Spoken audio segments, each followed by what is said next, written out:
Hey everybody. A few days ago I posted a video about me and a few friends riding at Saddleback the day after Christmas when there was about 4 inches of snow on the ground and it was 20 degrees, but we would just come out of that Arctic blast the few days prior that was about 5 below and I don't know, negative 20 degrees with the wind chill. But it was the ground was completely frozen solid and there was about 4 inches of snow on top.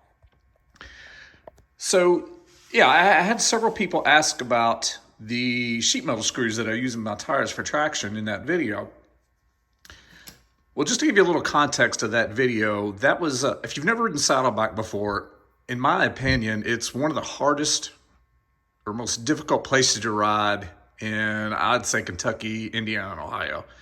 It's very steep on hard packed clay and a lot of flat creek rock all over the place. So there's a ton of off cambers, there's a ton of hills, a ton of rocks, log crossings. It's very difficult to ride there, even when it's dry, much less when it's muddy. When it's muddy, sometimes it's actually places that are impossible to go there. It's just so slick and greasy.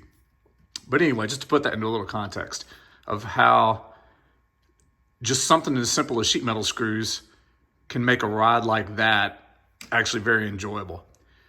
And you can see in those videos, we had basically no problems whatsoever. We were going places on these bikes with sheet metal screws where you cannot go when it's muddy. It's that slick. But these made it easy, and the ground was frozen solid, so it was slick underneath that snow and ice. But with these screws, it makes it basically to where it's like riding when it's dry up there. Just to give you some context there. So what I used, I'll start with the front.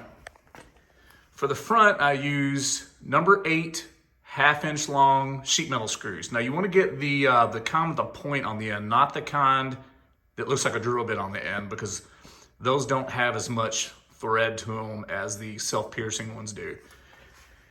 Now I used half-inch, and I think that's probably the right length to use on any front tire. But on this particular setup, I'm running a Golden Tire Fatty. I don't remember exactly what the number is, but I use this tire pretty much all the time, no matter where I'm riding.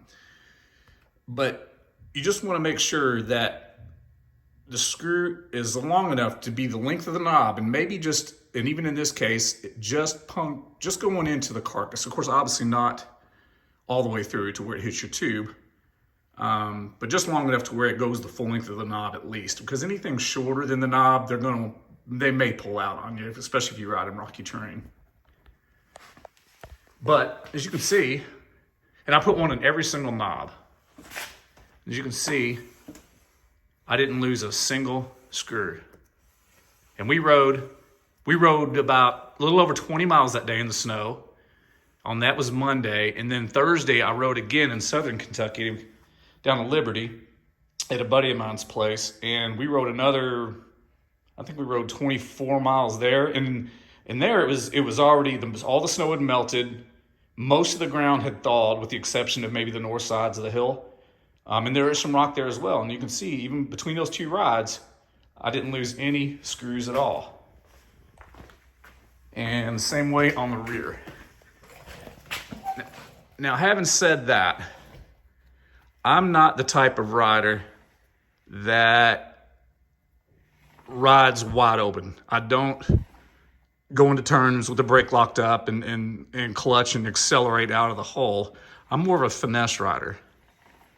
Even when I was racing, and I used to race the A-Class, I was always more of a finesse rider. I used the clutch to control the rear wheel, not the throttle. Now, somebody that does use a lot of throttle and a lot of wheel spin and brake sliding, they may not hold up, they may not stay in as well as what mine did here. But you can see that's close to 50 miles of riding, and there's not a single screw missing. And on the rear, I use number 10 3/4 inch long. Now, back here, I'm running an IRC VE33, not the soft compound, and I don't even know if that would make a difference, but this is the standard compound. Now this tire, when I put the studs in it, had 600 miles on it. And there's somewhere to it, but the knobs are still still fairly long. But 3/4 of an inch, again, just kind of like the front, I just measured. And I want to make sure that the threads are at least as long as the knobbiest haul, and maybe even just slightly longer to poke into the carcass, just slightly, but not all the way through. And here is, and these are just off the shelf from Lowe's. I think they're Hillman. And these are the front size. This is the box from the front. So number 8, 1/2 inch, where the rear is number 10, 3/4 of an inch. And then you can see that it's not the self-drilling type. It's got a point on the end of it because you want all the thread that you can get. Now I'll try to hold the camera and do one real quick here in this other VE33 I've got. This one's only got a couple rods on it, so it has more tread than the one that's on the bike. I don't know if I'm gonna be able to do this holding this camera or not. I'll try to hold it with my chin. Whoop, that didn't work.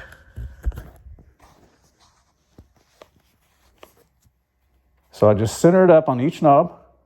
Just use a screw gun.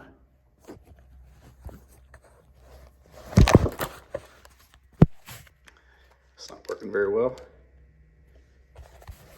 Here we go.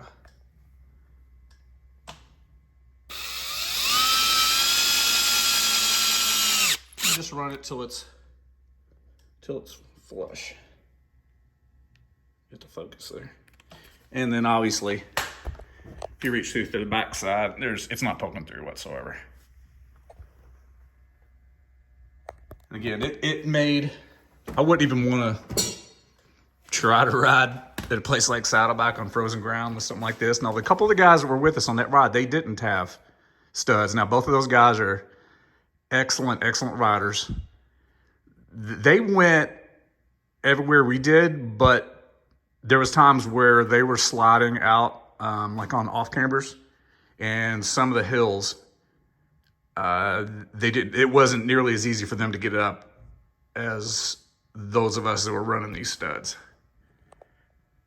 But yeah, give it a try. You know, it took, if you buy, these are come in boxes of 100, but if you buy 3 boxes of each, so 300 per tire, that's plenty to do it. You'll still have some left over, but the boxes were like $6.50 each, I think, times 6. But if you go, you may even be able to go to like a heating and air place and find them even cheaper, because I think that's the same screws that the heating and air guys use on their ductwork. But anyway, hope this helps. You know, if you want to go out and play in the snow, it's an absolute blast, especially when you're studded up like this. Now, you can buy studded tires like Trelleborgs, or you can buy carbide bit actual studs, but they are a whole lot more money than using these screws. I've never tried them. I know a couple guys that do run them, and they obviously work for them too, but I can't imagine in this setup working any better than they do. I think that they may work just as well as the full-blown studs or Trelleborgs. So yeah, don't let the cold weather and snow stop you from riding. You know, as long as you dress for it, you can actually have a blast. And I'm going to leave these screws in, these tires, for the rest of the winter. Hopefully we'll get more snow and cold. Thanks a lot, and we'll see you out on the trail.